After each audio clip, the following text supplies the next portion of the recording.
একটা ভয়ঙ্কর হাদিস বলেছেন। এই হাদিসটি যখন পড়ি থরথর করে আত্মাটা কাঁপেন। কিয়ামতের দিন আল্লাহ তাআলা অনেক শহীদকে বলবেন, তুমি জাহান্নামে যাও। সে বলবে, আল্লাহ আমি জাহান্নামে যাব, আমি তো রক্ত দিয়েছি তোমার জন্য, লে আলাহি কালাবিতিল্লাহ, আমার দেহর তাজা রক্ত দিয়ে আমি শহীদ হয়েছি, জানাজা ছাড়া আমার দাফন হয়েছে, আমি তো জান্নাতে যাব। আল্লাহ বলবেন, না, তুমি শহীদ হয়েছ এ কারণে যে লোকজন তোমাকে বীর বলবেন, বীর, বাহাদুর। তো দুনিয়াতে তোমাকে বাহাদুর বলছে, তোমাকে বিশাল যোদ্ধা ছিলা, বাহাদুর ছিলা, এ কথা তো তুমি পেয়েছো। আমার কাছে তুমি কি চাও? যাও, জাহান্নামে যাও। অনেক দার্শিককে আল্লাহ বলবেন জাহান্নামে যাও।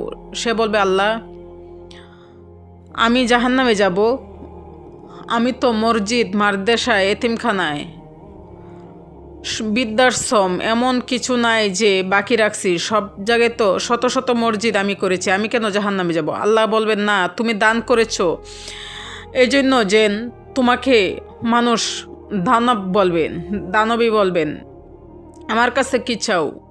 সেদিন আল্লাহ তাআলা অনেক আলেমকে বলবেন, আলেমকে ডাকবেন, অনেক দোয়ালির দিনকে তাদেরকে ডাকবেন। সেদিন অনেক দোয়াদিরকে আল্লাহ ডেকে বলবেন যে তুমিও জাহান্নামে যাও। সে বলবে, আল্লাহ কেন?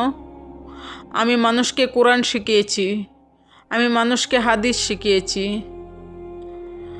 আমার কথা শুনে অনেকে নামাজ ধরেছে, আমার কথা শুনে অনেকে দাড়ি রেখেছে, আগে সুদ খেত, আমার কথা শুনে সুদ বন্ধ করেছে, আমার কথা শুনে তো আল্লাহ এরা নামাজি হয়ে গেছে। ভয়ঙ্কর সোসাইটি,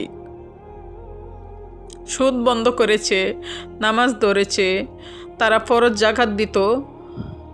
আল্লাহ আমি কেন জাহান্নামে যাব?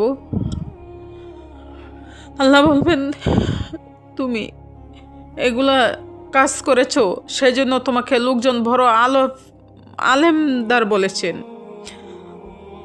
তোমাকে বলো আলেম বলবে, বড় ধালিম বলবে, এটা তো বলা হয়েছে তোমাকে দুনিয়াতে। বাহারুম বলা হয়েছে, অনেক বড় দায়, অনেক বড় সেলিব্রিটি হয়েছ, যা চেয়েছো তা তো হয়েছো। আমার কাছে তুমি কি চাও?